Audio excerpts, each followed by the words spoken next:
SSC અને એચએસસીની બોર્ડની પરીક્ષા આપી રહેલા વિદ્યાર્થીઓ ટ્રાફિકમાં ફસાઈને પરીક્ષા આપવાનું ચૂકી ન જાય તે માટે સુરત શહેર પોલીસે અલાયદી વ્યવસ્થા ગોઠવી છે. સુરત ટ્રાફિક પોલીસે 12 પીઆઈ, 41 પીએસઆઈ અને એએસઆઈની 36 ટીમો બનાવી છે. તમામ ટીમોને વધુ ટ્રાફિક ધરાવતા પોઈન્ટ ઉપર ગોઠવવામાં આવશે. કોઈ વિદ્યાર્થી ટ્રાફિકમાં ફસાઈ જાય તો તેને પરીક્ષા કેન્દ્ર સુધી પહોંચવામાં આ ટીમો મદદ કરશે.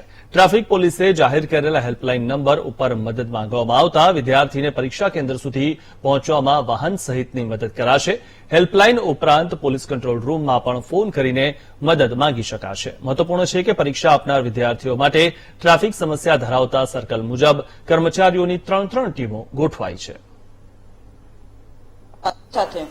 સુરત શહેરના ટોટલ 12 સર્કલ, 41 સેમી સર્કલ અને 36 અમારી બાઇકની પેટ્રોલિંગ ટીમ કે જે સર્કલ વાઇઝ 3 હશે એમને એવા લોકેશન પર રાખવામાં આવી છે કે જ્યાં જનરલી મેટ્રોનું કામકાજ ચાલે છે અથવા તો વધારે પ્રમાણમાં સ્કૂલો આવેલી છે એવા લોકેશન આઈડેન્ટિફાઈ કરી આ જે બાઇક પેટ્રોલિંગની ટીમ રાખવામાં આવેલી છે તેમને અમારો ટ્રાફિક હેલ્પલાઇન નંબરનો જે સંપર્ક નંબર છે એના ઉપર કોઈ પણ વિદ્યાર્થી ટ્રાફિકમાં ફસાઈ જાય અથવા તો એમને સેન્ટર સુધી પહોંચવા માટેની કોઈ મદદની જરૂરિયાત હોય તો અમારી ટીમોને ટ્રાફિક હેલ્પલાઇન મારફતે તાત્કાલિક અધિકારીઓને અને ટીમોને જાણ કરવામાં આવશે એ વિદ્યાર્થીના નંબર સાથે અને જેવો મેસેજ મળશે એટલે તુરંત જ અમારી જે બાઇક પેટ્રોલિંગની ટીમ છે એ પહોંચી કોઈ પણ વિદ્યાર્થીને સુરત શહેરના કોઈ પણ સેન્ટર સુધી પહોંચવામાં સમય મર્યાદામાં મદદ કરશે.